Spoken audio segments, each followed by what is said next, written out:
Dragon Quest Builders is one of the more interesting games I've played this year. It takes the charm of a mainline game but throws it into a brand new mold. This mold sees the player making tools, exploring and building up towns. While there is combat, it is nowhere near the focus of the journey. The drive to solve quests in this world bring new mechanics, more intrigue than a Minecraft game, and above all a grimmer reality. This isn't the most well-rounded of adventures, but one that entertains all the way through. Builders throws you an alternative version of Elfgard, the world of the original Dragon Quest. In this reality, the dreadful Dragon Lord has destroyed the world and plunged it into chaos. Elfgard's inhabitants were forced to live next to the remains of their destroyed towns, with no place to keep themselves safe. They will need to rely on the help of the legendary builder, who will be able to set everything right in the world. Don't call him or her a hero though, as Dragon Quest Builders emphasizes that he or she shouldn't be called one. Regardless of that though, the job of the brave individual is to rebuild the world and recreate 5 distinct locations in your grand vision. The best part about Builders is honestly the game's writing. The Dragon Quest series is known for its hilarious and enjoyable dialogue, and it hasn't changed here. The dialogue is what pushes you through to get the most fun out of it. As you build up the town from zero, humans will come towards you as they search for refuge. You will need to complete quests for them, which will see you searching for materials or people. A good chunk of the adventure is filled with reading those boxes of text, and Builders knows how to keep you engaged. Apparently, you're the only guy or gal who can combine items or build.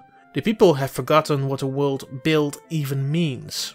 As you can hear, Dragon Quest Builders focuses a lot on plot. Now you could be fooled into believing that the game is pretty linear, and that isn't an unreasonable suggestion. The character that you create stays mostly the same, while all the materials and towns are the changing factors here. What doesn't help matters is that the main quest locations get stamped with a big Q on the map. Luckily, each chapter features a slew of side quests to enjoy, which can be completed in any way you like. All 4 locations are their own chapter with rules, ways to obtain items, and changes to the overall gameplay loop. The gameplay loop isn't hard to understand. You begin by accepting a quest and going on your merry way. At the start, the materials are easy to get so that you can ease up to the game's ideas. Next to the materials, you might need to get some earth to build chambers or complete new houses. It sees you picking away at the environment, leaving your mark on the world forever. While on your journey, the chapters are filled with the Dark Lord's minions that are more than willing to take you down. You can defend yourself to a certain degree, but later on you will need certain gear grafted to push yourself onward. The further you go, the more unwieldy the world around you becomes. That being said, death never comes with a harsh penalty. You lose some of your items and are teleported back to the location you were building up. While the combat mechanics mostly never annoyed me, it simply comes down to swiping your weapon back and forth. The real frustration, however, comes at the end of the chapter.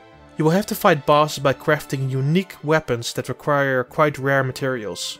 I didn't like how you had to go out of your way simply for these moments. After that you were still not done. There is a specific way to defeat the boss as well, which add a layer of frustration.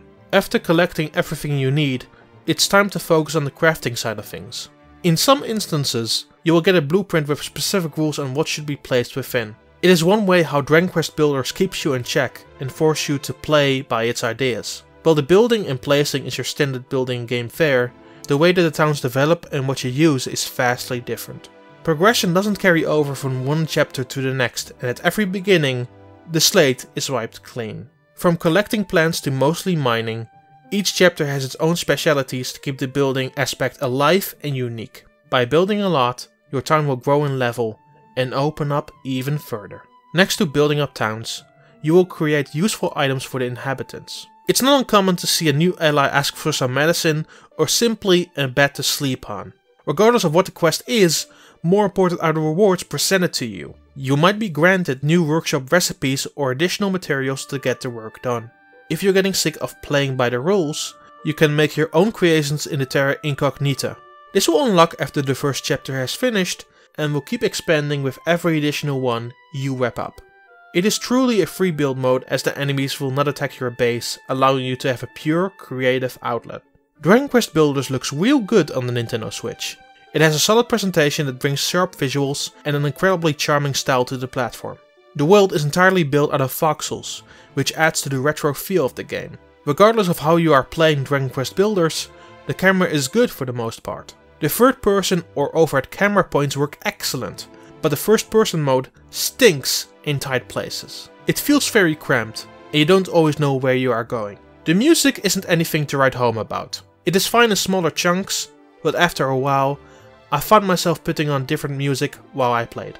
Sadly, another disappointing factor is that almost no features of the Nintendo Switch are being used. You can take the game with you, and that is about all the extra content you are truly getting. Well, okay, you can find a great saber cob and collect retro-styled items, but it didn't add much in the grand scheme of things. I would have preferred touchscreen controls, as this seemed like a match made in heaven. Dragon Quest Builders as a package is all kinds of fun. The way you build up towns and explore the worlds is truly a time sink for many hours. I found myself constantly looking for materials, quests, or items to push towards a 100% completion. That doesn't mean everything is grand, mind you. The lack of significant updates to the camera or bosses left me more sour than I would like to admit. These problems can be forgiven in time, but the smaller chapters do constantly remind you that the issues are there. The game hasn't gotten anything that makes the Nintendo Switch version the one to get, but playing it in handheld mode does make the proposition an easier one. The game's free build mode, Terra Incognita, feels made to be played that way. That is more than enough for me. I'm rewarding Dragon Quest Builders with a liked it a lot. Thank you for watching, and be sure to subscribe to GameXplain for more on Dragon Quest Builders and other things gaming too.